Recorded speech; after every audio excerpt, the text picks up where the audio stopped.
You know who it is, the horror flick, digger ditch, super six, big Mitch. And I'm kicking in doors with 03 O's. And I'm bringing 28 101s because we Vegas sons. It's the metal lands. Yeah, you in the metals, man. And I'm a 530 baby. So you already know what made me. Bam! Hubba dub, scrub, 22-inch gold Dana things.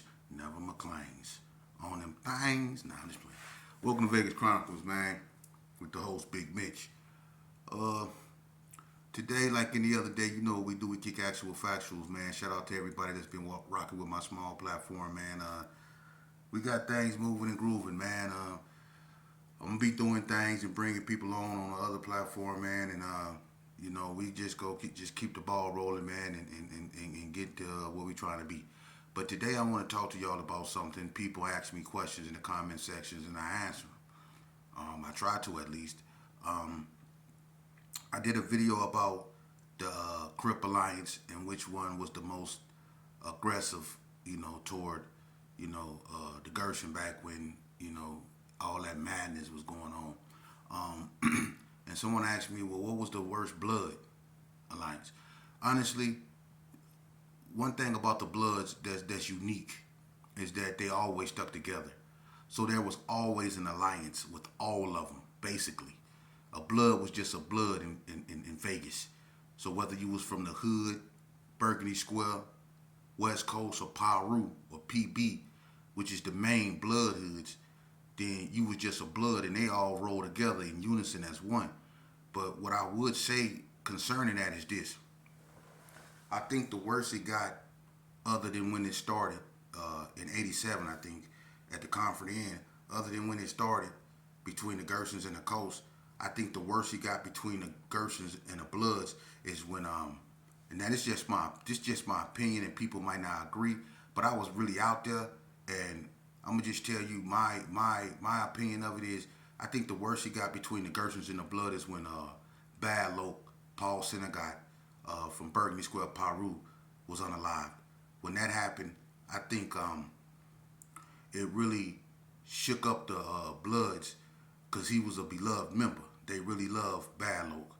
And all the blood gangs, even at his funeral, it was so many Bloods out there. And they tried to walk, to the Gershon, you know what I mean? And the police had to cut them off. But from that moment on, it was like they was on one. And what made it difficult and what made it really dangerous is the fact that you didn't know when they came through who you was getting served by. You didn't know if it was the Coast. You didn't know if it was the Hood. You didn't know if it was the PBs. You didn't know if the Pirus or the Burgundy Square Pirus. You didn't know who it was. All you heard was, "What's up, blood?" Pack, pack, pack, pack, pack, pack, pack. That's all you heard. And I remember one day we was over. It was who was that? Me, Quasi. It was me, Quasi, and somebody else. And we was over Bubba Jack house. And me and Bubba Jack got into it. Bubba Jack was this old man that stayed in the Gershon and sold candy. And he always answered the door in his underwear, which I found weird. And he always had, them little girls and stuff over his house. He kept him, but I went over there one day full of my package, and me and Bubba Jack got into it. And a lot of people noticed that when I used to go over Bubba Jack's house, he didn't really like me in his house. And that was because me and Bubba Jack got into it. I was over there full of that water, and I was in there tripping. And I drew down on Bubba Jack and took all his candy. You know what I'm saying? I was tripping. I took all Bubba Jack candy. I drew down on him. So every time I went over Bubba Jack's house, he'll put me out because I jacked him for all his candy. You know what I'm saying? I ain't care. He shouldn't been answering the door in his drawers any damn way. But anyway, one day we was coming from over that way, right? And we was going across the parking lot, right over there by where Trip Max stayed. We crossing the street right there on McGuire. And it was a car parked, up the street, but it was like, it wasn't, it was over there by where, if anybody ever went down McGuire and they know where James Green and Casuela and the Cowards and all them stayed, it was over there on that part, but it wasn't in a parking lot. It was on the side. It was a car park right there. And when we was coming from Bubba Jack house, we was crossing the street going toward the boys club, and the car started coming toward us. When the car started coming toward us, we stopped in the middle of the street because we didn't know who that was. And that's how the Yellow Jackets and all them used to roll up on us. They used to catch us crossing the street and all that, right? So we walking across the street, and this car, it started coming at us, and it was coming kind of fast. So we stopped in the middle of the road, and I started heading back the other way toward Bubba Jack house, right? And I remember I heard, "What's up, blood?"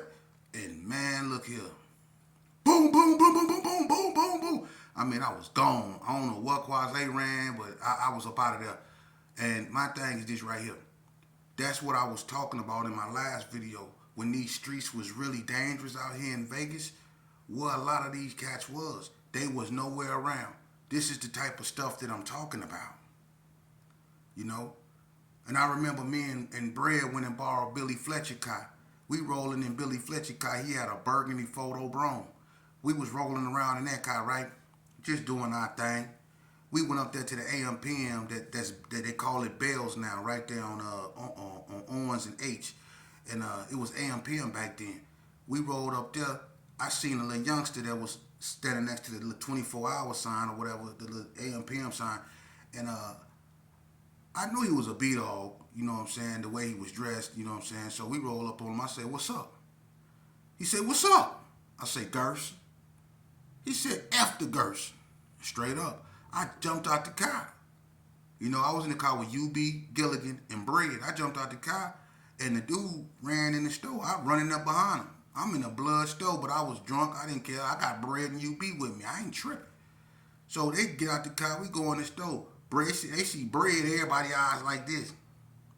You know what I mean? So Bread come in the store. I chase the dude over there by the hamburgers, gaffle him up, start bamming his head against the hamburger thing, snatched his rope up off his neck, smacked him up real bad, disrespected him and all that, and left up out of there. You know what I'm saying? And they got the hollering Bread name. Some females got to talking about, "Leave that boy alone, Bread." And Bread wasn't even doing that. He was just standing there looking menacing. And I was the one, you know, doing all the work. So look, it was already tense between the Gersons and the Bloods behind that situation.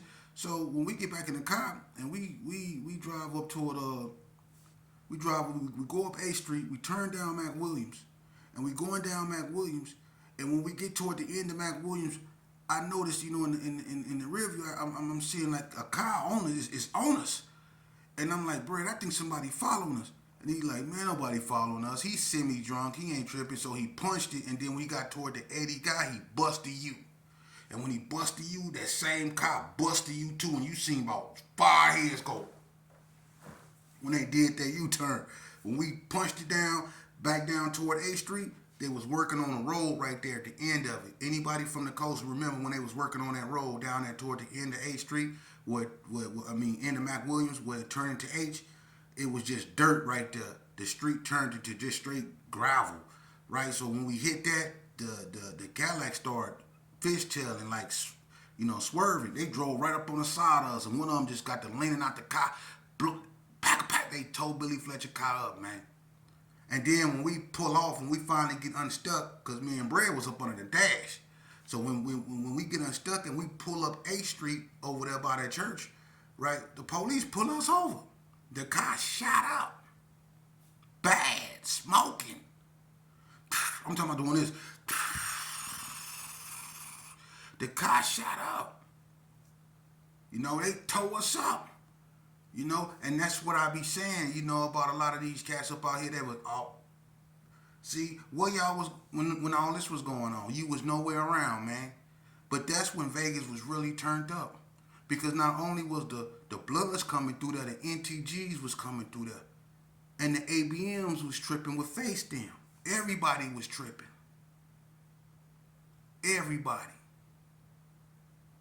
It was on. And that's what I'm talking about, man. The 50s was tripping. You get caught slipping at Sugar Hill, or they fall up in the Connie Club and catch you slipping. You go get got. That's how it was. You could even walk up Martin Luther King over there on the side of Booker sometimes, because them 50s be up over there waiting, lurking. Ask anybody. You couldn't walk down Comstock sometimes at night because the 40 block then turned the lights off on Comstock. It's pitch black. You couldn't walk around there. You couldn't walk down 40 block just willy-nilly because them 6-0s was coming through there. You just couldn't walk around. See, it was real dangerous. And then if you go to the Brownies, it wasn't even safe over there. And them small gangs, because they was feuding with 3 Streets, they was feuding with Sydney Sue, they was feuding with Bonanza Village, the Brownies. It was, and then Goldie, that youngster right there wasn't no joke. They was coming through. Goldie, Roosevelt, all them cats from the Sue. You know what I'm saying? Mac Blast them from the village. Them dudes wasn't playing. Big Mark, all them cats. Stewart, rest in peace, from 3 Streets, all them cats up over there. They wasn't playing with nobody playing. And that's the thing about Vegas. People think you come out here in Vegas and all you see is casinos and strip clubs and stuff like that. No, that's what they put in the camera. The real Vegas is when you go up over there on that west side, or when you go in certain parts of Northtown, or even on the east side. That's real Vegas. And at one point in time, it was not safe, man. And you can ask anybody, it was not safe. There have been multiple gang units in Las Vegas for a reason. It started with the Palmer Boys and the Tan Jeeps. That was the first gang unit that Vegas ever had, the Palmer Boys. Big Mex, Jeffrey Palmer them, Michael Jackson, all them, Regina Coward, all them, the Palmer Boys. And then you had the Nasty Boys that rolled around in them vans with them ski masks on. And then you had Johnson & Johnson. They drove Camaros. And everybody remember the big fat one that never got out of his car but caught everybody that ran from him? This cat here never got out of it. He was so fat he couldn't even run. He just sat in his car, but he knew how to drive his car so good. Everybody he chased, he caught in a car. And then after them came the Yellow Jackets. Vegas was turned up, man. Bad. So, and you know, as far as the Hispanics, I don't speak on them. But they was over there doing their thing too. You know, we don't speak on Hispanic politics. It ain't because of no race stuff or nothing like that. You know, one thing about Las Vegas, and I'm not gonna let nobody lie to y'all, the Hispanics and the blacks out here in Las Vegas, they're not at each other's throat. They never have been. Sorry, it's not like that out here. It might be like that in other places, but out here in Las Vegas, the Nevada Hispanics and the blacks, let me explain something to you. This the honest to God truth. The ones in Northtown, they grew up with the blacks. You seen Mexicans on Donna Street, all in the houses across the street from Donna Street. You seen Mexicans on White Street, all in them houses up over there, on Christina, everywhere up over there in them houses. They grew up with the Hispanics, the little locos. It was started by a half black and Hispanic guy. The little locos. They grew up with black. It was never no black versus brown gang war in Vegas, man. Never. It's been sporadic incidents, but I tell you what, you go on Donna and you get into it with somebody on Donna and watch them Sanchucos, watch what's going to happen. Them Sanchucos going to ride with them Donnas. That blue rag them Sanchucos wore, it didn't stand for Sereno. When they first wore that blue rag, that was their allegiance to them GQs. A lot of people don't even know that. Just like the VNT, Vadio Northtown. A lot of people forgot about them. But they roll with the Crips, Big Night Owl. All them, they roll with the Crips. Them blue rags didn't stand for Sereno. They wasn't on that. That's some newer generations. They wasn't on that, and they wasn't hostile toward blacks. They grew up with blacks. We was in Elko wearing each other Stacey Adams. They was up there wearing Bugle Boys, baggy Bugle Boy jeans. For real. All that animosity came from the institutions and Hispanics that came from California with that mentality. And they came into the prison system. They were never ever able to push them type of politics on the streets out here in Las Vegas. Wasn't nobody going for that. They was never able to push them type of politics on the streets in Las Vegas, but they was able to do it in the prison system, and that's how the tables became separated, the phones became separated, the showers became separated, and it took years for them to do that because the old heads such as myself, we wasn't going for that. That's what caused the riot in 2004. 2004 in High Desert when a Hispanic was unalived on the yard. And that was behind kitchen tables. And that was because California, Serenos was pushing California politics out here. And that's what happened. When you come out here with that type of stuff, one thing about Vegas is that they come together real fast. We not separated, and we don't have level 4 yards and Crip and blood yards. All the blacks is in on 1 yard. So they go always outnumber the Serenos. Always. Ask anybody. But you can see how that mentality, of no contacts with black, no smoking, no doing no business and all that stuff, all that California stuff, it's in the prison system. But you never see it really seeping on the streets because ain't nobody going for that, man. It's never been like that over here. We get along with the Nevada Hispanics, man. We always have. Everybody done been on 28th Street. Come on, man. Come on, man. Everybody got love for the East Side. And the North. And the West. Even Henderson. It ain't like that out here, man. And we don't want it that way out here. Vegas is Vegas. And they don't follow the real Vegas cats. We don't follow nobody. We do us. We stay in our own lane. That's why we out here, and that's why people come out here. We don't go out there. People come out here. But they want to come out here and bring their baggage. And in most instances, we ain't going for that. You know what I mean? Vegas is Vegas, man. Leave it be. Because ain't nobody coming to y'all town trying to change y'all and what y'all trying to do. Y'all not going to go for that neither. So if it ain't no racial animosity out here, don't bring that out here. We don't want that out here. It's Hispanics on 40 block. It's Hispanics in Delmonico. Ain't nobody tripping like that. Ain't nowhere in Vegas a black and a Hispanic can't go. See, that's the difference. And it don't make Vegas weak. It make Vegas Vegas. You see? Just because they out there tripping don't mean we should be over here tripping.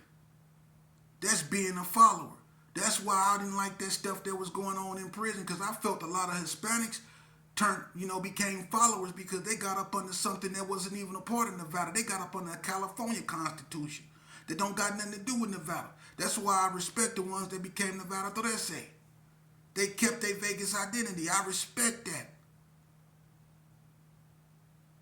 Because a lot of us grew up with each other. So how you gonna let somebody come from another state and make you hate me when me and you actually know each other? We don't know this cat. Neither do you. And a lot of them dudes that be coming out here be running from something out there. And y'all let these dudes come out here. And I'm not saying everybody. And I'm not pointing a finger at nobody. But I'm saying it has happened. Dudes that came out here, you know what I'm saying? Because they got ran from out there and came out here. And didn't nobody know them, and they didn't poke their chest back out acting like they was somebody, and they was actually able to come out here and take over stuff, but was banned from their own state. Real spill. Youngsters, don't get fooled and, man, stay away from this stuff, man. For real. This stuff ain't no joke, man.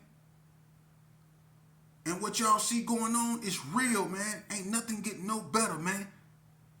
We don't have time to be messing around with this foolishness, man. Things ain't like it used to be. People ain't got time and people ain't playing. You got all this stuff going on around everywhere. Everywhere you look, it's something. And it ain't good. I'm going to start getting into that. I know y'all hear about what's going on. Ain't no need to cut corners. Everybody know what's going on. It's bad from every sector, whether it's politics, whether it's a world view, you whatever you name it. Even in sports, everything is just bad. You know, people health bad. You know, every day you wake up is another person God done called home. And it ain't got to be because of something that happened in the street. It can be naturally. It's that time. I remember I used to tell people back in the days, see, in Las Vegas, at one point the GQs was everywhere. Everywhere you went, you heard GQ. GQ don't BS. GQ don't BS. GQ don't bull S. GQ don't BS. You know, everybody GQ this, GQ that. But even the GQs, as many as they were, and they were everywhere, they had to go through what we going through now. Where they withered away. And when I mean they were everywhere, they were everywhere. But they withered away. And the same thing happened with the Gershons. When the Gershon was up, it was what it was. But when they tore it down, they tore the Brownies down, they tore Carry Arms down, they scattered them. Now they just pockets in different areas. In some areas, they don't even get along with each other. But they disrupt all that to the point to where people can't even function no more. It's messed up. You see? And they gonna go through the same thing that GQs went through. That's just how that is. And now they've been replaced by what is known as the squad and the wood, all that stuff. And even that's getting old now. And people branching off from that and making other stuff. Now you hearing stuff called 400 block. What the heck is that? What is 400 block? See? Vegas has lost its identity. That 400 block, what is that? The squad in the wood then got old. It's then turned into something else now. 400 block, what is that? Man. Hey, look. Hey, youngster. Let me holler at you, youngster. Hey, look. I'm going to tell you what they won't tell you. You feel me? Listen to me. Look at me, man. You think I went to prison and did all that time for nothing? Don't you know I done witnessed some of the most hardest so-called stomped down bangers get violated? Yeah. Ain't no need to say no names. But yeah, I knew of a stumped down rider dude. Yeah. That sold. Look what he did. He thought he was so hard. This cat, he sold Big Pretty. Big Pretty had these girly books. And he sold Big Pretty girly books. He was doing that bad. I don't know why he did that. And he tried to lie and said that, you know, S&E came and searched his room and found him and took him. But you know, Big P, he cool with the COs and he know how to go and talk to them to see if they really took his stuff. You know, and he put his name on his magazine so you know it's his. You know, you see a big Leroy on them books and he put his back number on them. Right? So the cat took his books and he went and sold them. He tried to tell Big P, S&E came and took him. He thought Big P was just gonna ride with that. Big P went to the property room because when they confiscate your stuff, that's where they send it to the property room. He went to the property room and he didn't know that Big Pretty was cool with the property sergeant. So he went in the property room and found out his magazines wasn't even up in there. They didn't confiscate his magazines. So he went back to the dude and he was really mad because dude lied to him. So Big Pretty went back. He said, no, I don't know what's going on, but you gonna have to show me something. You gonna have to show me something. He told him he gonna have to show him something, right? So the youngster, he left. He trying to get with his homies. I'm not gonna even do you like that. But his homies, they left him because they didn't want no problem with Big Pretty. They wasn't enough of them. They didn't want no problem with Big Pretty. So when he came back, he tried to negotiate. He went and got a bunch of food, Little Debbie's, chili packs, all this stuff, a whole laundry bag full of it, and tried to give it to Big P. And Big P took it. And guess what Big P told him? He said, no, you gonna have to sing on this microphone. You gonna have to get on this microphone now. You gonna have to, microphone? He told him he gonna have to sing on that microphone. Yeah, and guess what that so-called stunk down hard Crip, did? He got on his knees and did, I raised my right hand. He got on his knees and, see, that's what goes on, youngsters, in them. So these cats out here that be doing this here and acting like they tough, that's what they be going through up and now. Ain't no such thing as being tough. And I'm telling you to you raw. I'm giving it to you real because I want you to live. I want you to succeed. I want you to listen to your parents, man. Because if I can go back in time, I swear to God, I would have took my behind to school. After I know what I know now, I would have took my behind to school. I would have took them D's if that's what I got and tried again until I got a C and kept trying until I worked my way up to an A. I would have took all that. I would have went my butt to school.